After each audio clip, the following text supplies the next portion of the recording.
अभी आप जो देख रहे हैं माननीय जनक जी मेरे फास्ट मित्र हैं जो अभी खनन मंत्री हैं। हाँ हाँ, और हमारे मिथिलेश तिवारी जी जो भाजपा के जिला उपाध्यक्ष हैं, ये हम लोग बहुत करीबी हैं। राम प्रवेश राय जी, विनोद राय जी जो कि मन बहके तरो को नजर मोड़ लो ना तो दुनिया में जिया जहर हो जाई मन।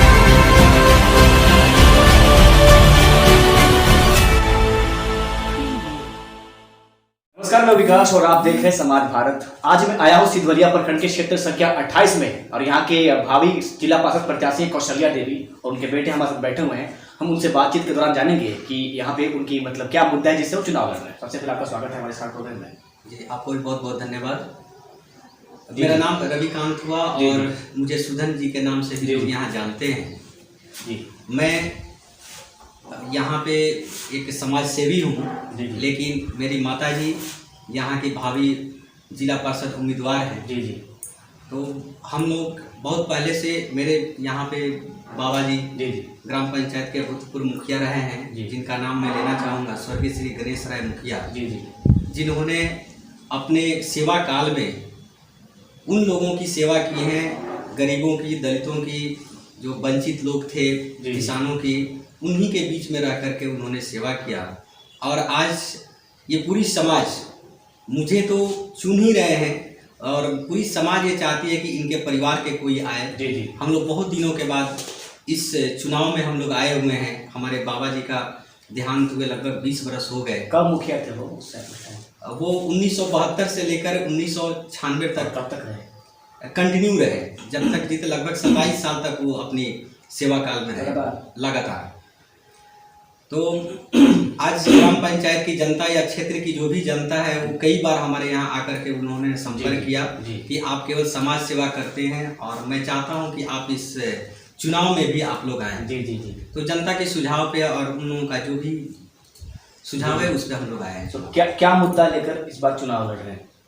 मेरी मुद्दा यही है, हम लोगों ने गरीब, दलित, किसान के बीच में हमेशा रहे हैं और हम लोगों का एक ही चीज़ है, मानव धर्म। हमारे बाबा हमेशा कहते थे कि मेरी कोई जात नहीं है, हम लोग किसी जात की सम्मेलन नहीं किया है, हमने मानव धर्म सम्मेलन किया है। बहुत पहले उन्होंने इस क्षेत्र में मानव धर्म सम्मेलन भी किया करते थे। तो हम लोगों का काम है कि जो भी गरीब हैं, वंचित हैं, उन लोगों को सरकार के द्वारा चलाई जा रही सारी योजनाएं उनके पास तक पहुंचे। तो क्या क्या काम हुए हैं आपके मतलब आप लोगों के जरिए इस पंचायत में? पहले तो जब हमारे बाबा थे उस समय की अगर बात करें तो कोई भी गली या कोई भी गरीब ऐसे नहीं थे जो वंचित रह गए हों। उस समय जो भी सरकार की योजनाएं थी उससे कोई आदमी वंचित नहीं रहता था। और सबसे बड़ी बात ये कि वो समाज को एक साथ लेकर के चलने का उनका ये संकल्प था और आज भी मेरा परिवार उस चीज़ को ढोता है और हम लोग लेकर के चलते हैं। तो इस बार कितनी तैयारी? इस बार पूरी तैयारी है और मेरी तैयारी नहीं, जनता की तैयारी है जी। और जो युवा है उनके लिए कुछ काम किया है आप लोगों ने पहले का? युवा के लिए भी हम लोग काम किए हैं और हमारे ग्राम पंचायत की अगर पर्सनली बात मैं करूं तो युवाओं को बहुत सारे हमारे ब्रदर जो जॉब में हैं, वो लोग हमारे गांव के नवयुवक लोगों को अपने पास में बुला करके जॉब देने का काम किया है।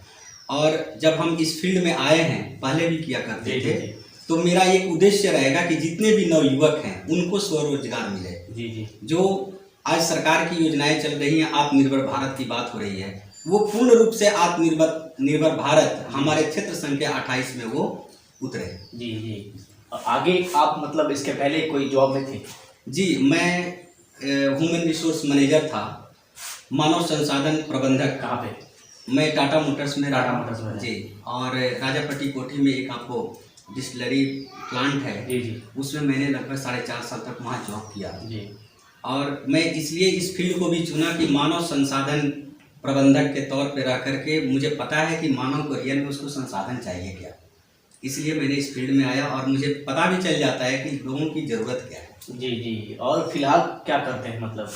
फिलहाल तो सामाजिक समाज का में लगे रहते हैं। जी। अगर बात करें तो हमारे यहाँ एक दलित बस्ती है, जहाँ पे उस दलित बस्ती को आगे बढ़ाने के लिए शिक्षा की क्षेत्र हो या बेटी बचाओ बेटी पढ़ाओ की बात हो, तो लड़कियों को वहाँ पे साल में मैं लगभग 10 लड़कियों के साथ मैं रक्षाबंधन के दिन राखी बनवा करके और उनको मैं कहीं ना कहीं किसी स्कूल में निःशुल्क पढ़ाने का मैं काम करता हूँ। अच्छा, एज ए लीडर तो सभी काम करते हैं, नेता हैं या मुखिया हैं, तो काम तो करेंगे सरकार की तरफ से। अपने स्तर पे क्या काम किया होगा आपने अब तक, क्या करना चाहते हैं जो भी?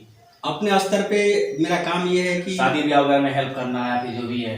नहीं, वो तो हम निरंतर करते हैं। करते हैं। ये मुझे करने की आदत नहीं डालनी है, ये आदत मेरी ही नहीं, ये मेरी खानदानी आदत है लोगों की हेल्प करना। जी जी जी। या शादी हो या किसी भी प्रकार की प्रॉब्लम हो, उसमें जैसे हमको लोग पूछे ना पूछे, अगर मुझे कानों तक वो बात पहुंचती है तो मैं जरूर जा करके वहाँ पे इन्वॉल्व होता हूँ। मतलब छवि का आपकी यहाँ काफी अच्छी है जी। और रही बात की जो ग्राम पंचायत की जो मुख्य रूप से जरूरत है, हमारे ग्राम पंचायत की आबादी लगभग 20,000 की है। 20,000 की है, लेकिन आज भी यहाँ पे एक डिस्पेंसरी नहीं है। तो ये मेरा एक मुख्य ये मुद्दा है और इसके लिए मैं 1 साल के अंदर, 1 से 2 साल के अंदर यहाँ पे मैं प्राथमिक स्वास्थ्य केंद्र लाना मैं चाहूँगा। जी जी, यही एक मेरा शेर के लिए ये मुख्य उद्देश्य है। मतलब अदर पंचायत के लिए जो भी प्रॉब्लम आएगी उसको मैं सॉर्ट आउट करूँगा, लेकिन शेर ग्राम पंचायत के लिए पर्सनली मैं स्वास्थ्य केंद्र यहाँ। अच्छा, इसके पहले मुखिया के अलावा किसी और भी मतलब चुनाव के लिए आप लोगों ने तैयारी की थी पहले? नहीं, इसके पहले मैंने कभी नहीं किया था आप लोगों ने। तो कोई दूसरा मतलब जो भी है जो यहाँ पे मतलब क्या काम लेकर आएंगे दूसरा, जो सबसे पहले आप फोकस करना चाहते हैं? मैं सबसे पहले फोकस तो मेरे प्राथमिक स्वास्थ्य केंद्र के लिए रहेगा। प्राथमिक स्वास्थ्य केंद्र। और दूसरी चीज़ की महिलाओं पे महिला सशक्तिकरण को लेकर के मैं सबसे पहले आगे बढ़ूंगा, जिसमें महिलाओं को, बच्चियों को स्किल डेवलपमेंट में मैं सबसे ज़्यादा वर्क करूंगा।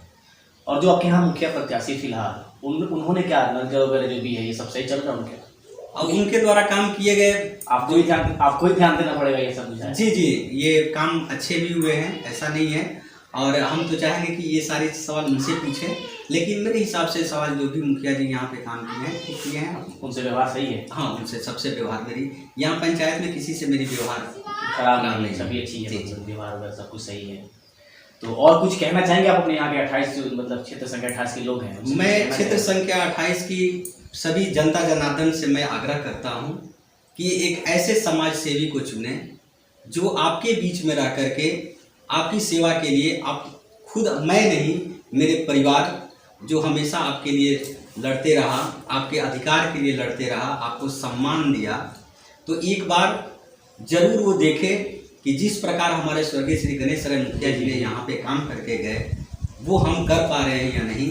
ये जरूर है कि मैं उन्हीं का ब्लड हूँ और मैं उनके जो संस्कार मेरे अंदर है, मैं जरूर उन लोगों के लिए मैं करूँगा जिनके लिए उन्होंने करके गया है। अच्छा, इस बार जो चुनाव हो रहा है इसमें कई सारे लोग जिसको मन किया उठ रहा है पोस्टर लगा रहे हैं। जी जी, जिला परिषद मुखिया हो या कुछ भी, हर क्षेत्र में हर मतलब ज़्यादातर लोग रुचि ले रहे हैं इसमें चुनाव लड़ने के लिए। तो उनके बारे में क्या कहना चाहेंगे जो नए नए मतलब चेहरे हैं, वो पता है कि जीतेंगे भी नहीं, पता नहीं क्या करेंगे क्या रखेंगे, उनके लिए क्या कहना चाहिए? देखिए, मैं तो उस पर कोई कमेंट नहीं करूँगा, लेकिन ये हमारे लोकतंत्र की एक ऐसी खूबसूरती है जिसमें सभी को अधिकार दिया गया कि आप अपना चुनाव लड़ सकते हैं। कुछ लोग स्वार्थ के लिए, कुछ लोग सेवा के लिए, कुछ लोग दबंगई के लिए चुनाव लड़ते हैं। तो इस पे मैं कहूँगा जनता आज के डेट में बुर्बक नहीं है, जनता चालाक है, जनता सब जानती है कि किसको चुनना है। ये जनता पूरी तरह से क्लियर है जी। ये कहीं ये अगर कोई प्रत्याशी सोचते हो कि मैं जनता को बुर्बक बना दूं तो ये कतई नहीं होने वाला है। जनता समझ रही है कि किसको मुझे चुनना है। अच्छा, जो चुनाव का डेट है जिसे दिख रहा है मामला हाई कोर्ट तक है, ये कब फैसला, मतलब क्या लगता है ईवीएम से सही होगा या चुनाव लड़ना, या फिर जो वॉलेट पेपर से होता है? अगर देखी जाए तो ईवीएम ज़्यादा अच्छा है। ईवीएम में यह है कि भोकस होने की संभावनाएं कम है।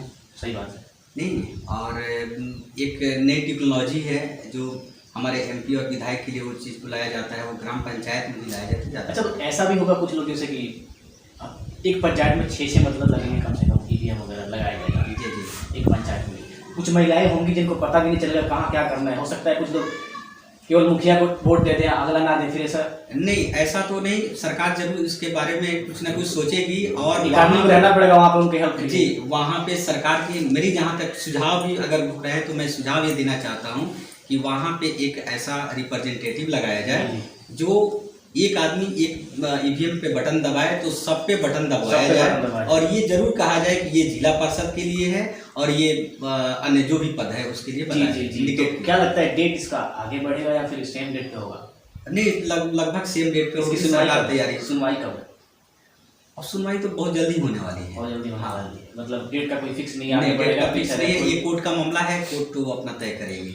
मतलब जो भी है प्रत्याशी तैयारी पूरी जोर से हाँ, कर रहे हैं। प्रत्याशी सभी अपने तैयारी में लगे हुए हैं। ठीक है, आप कुछ कहना चाहेंगे?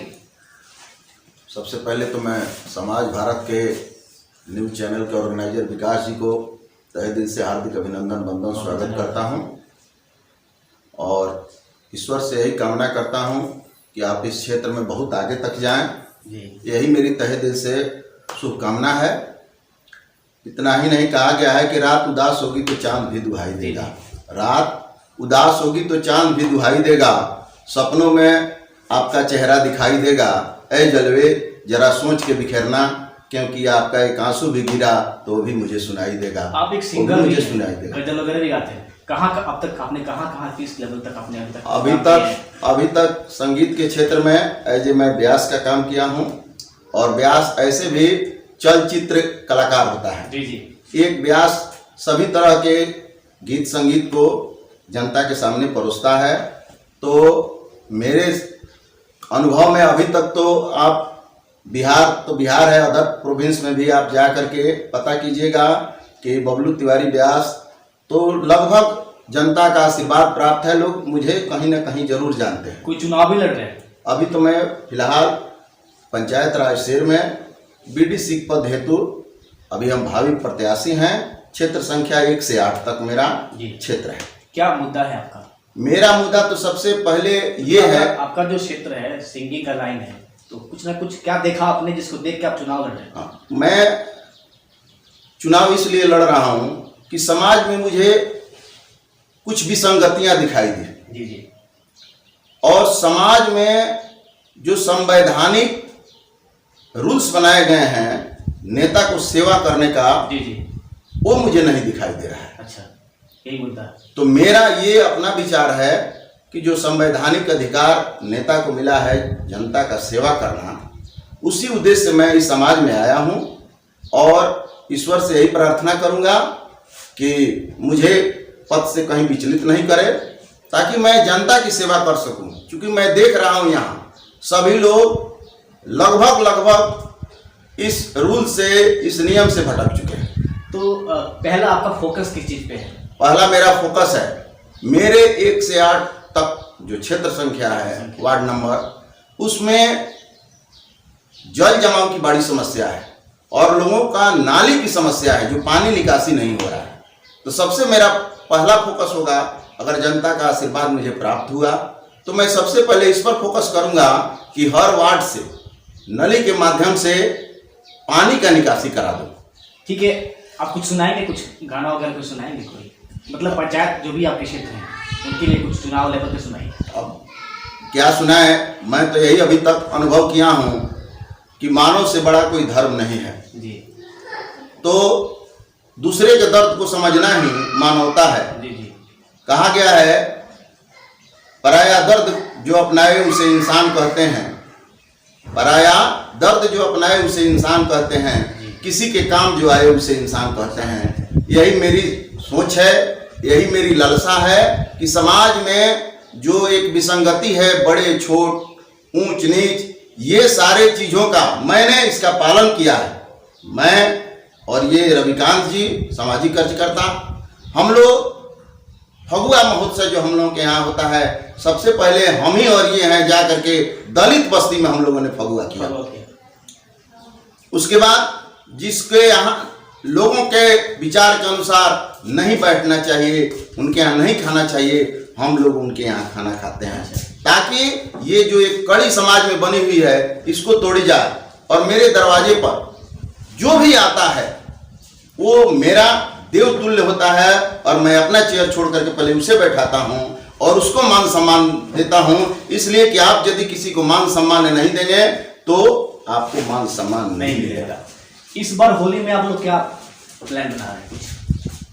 अभी होली में पुनः हम लोग का यही प्लान है कि जहां लोग होली का महत्व नहीं समझते हैं, जिस समुदाय में, उस वहां जाकर के और उन लोगों के साथ होली खेलना, उन लोगों के साथ भोजन करना, उन लोगों के पास बैठना, ताकि एक समाज में अच्छा संदेश जाए कि हाँ सामाजिक इंसान है लेकिन सामाजिक रोल नहीं करता है। यह लोगों को संदेश दिया जाए कि हम सामाजिक हैं तो समाज के हर वर्ग में बैठते हैं। मुझे कोई गाना नहीं सुनाएंगे, कुछ सुनाइए तो सही, कुछ गाना सुना दीजिए। अब आप एक सिंगर है, व्यास है। अब गाना क्या आपसे सुना है? गाना है कुछ सुना दीजिए कि मन बहके तरो को नजर मोड़ लो, ना तो दुनिया में जिया जहर हो जाई। मन बहके तरो को नजर मोड़ लो, ना तो दुनिया में जिया जहर हो जाई। यहाँ बनला के साथी हजारन मिलल, भंवरा तब तक लो भाई कली जब खिलल। मुरझैला के जग में कहाँ पूछबा, अपन दहिया ई दुश्मन के घर हो जाई। इसकी लास्ट पंक्ति है कि मुंशी शरमाई है बा रीति नीति, आज हमारा प्रभाकाल तोह पर बीती। ऐसे एक ईमाने बसाथी बचा के रखो, प्रेम बिना जगत पत झड़ हो जाई। मन बहके तरो को नजर मोड़ लो, ना तो दुनिया में जियो जहर हो जाई। बहुत बहुत धन्यवाद। बहुत सुंदर, बहुत बढ़िया आपकी आवाज है। भरत शर्मा 2 लग रहे हैं, ऐसे लगा भरत शर्मा गा रहे हैं मेरे सामने। सब आप लोगों की आप कृपा दोनों है। की जोड़ी कब से है? मेरी और इनकी जोड़ी लगभग हम लोग 10 साल से साथ में हैं और इनके मैं विचारों से प्रभावित हुआ। ऐसे मेरा क्षेत्र तो दूसरा है, लेकिन मैं देखा कि इस पंचायत रायसेन में एक ऐसा लड़का है जो समाज के प्रति इसकी सोच, इसकी निष्ठा, इसकी क्रिया बिल्कुल सकारात्मक है। और यही देख करके मैं इनसे लगभग 15 साल से जुड़ा हुआ। अच्छा, सिंगिंग के अलावा कुछ और भी प्रोफेशन है आपका? ऐसे सिंगिंग के अलावा मेरा प्रोफेशन है, मैं ऐसे गोपालगंज जिला का भाजपा का कला संस्कृति प्रकोष्ठ का जिला संयोजक हूँ। यही मेरा पद है। बहुत धन्यवाद, आप लोगों से मिलकर बहुत अच्छा लगा मुझे बात करके। बहुत और अभी आप जो देख रहे हैं माननीय जनक जी मेरे फास्ट मित्र हैं जो अभी खनन मंत्री हैं। हाँ हाँ, और हमारे मिथिलेश तिवारी जी जो भाजपा के जिला उपाध्यक्ष हैं, ये हम लोगों के बहुत करीबी हैं। राम प्रवेश राय जी, विनोद राय जी जो आपके जिला के अध्यक्ष हैं, ये सभी लोग हम लोग के फास्ट लोगों में हैं। उन लोगों की कृपा हम लोग पर हमेशा रहती है। यही हम लोग का रेफरेंस है। थैंक यू वेरी मच हमारे साथ जुड़ने के लिए, बात करने के लिए। बहुत बहुत धन्यवाद, बहुत बहुत धन्यवाद।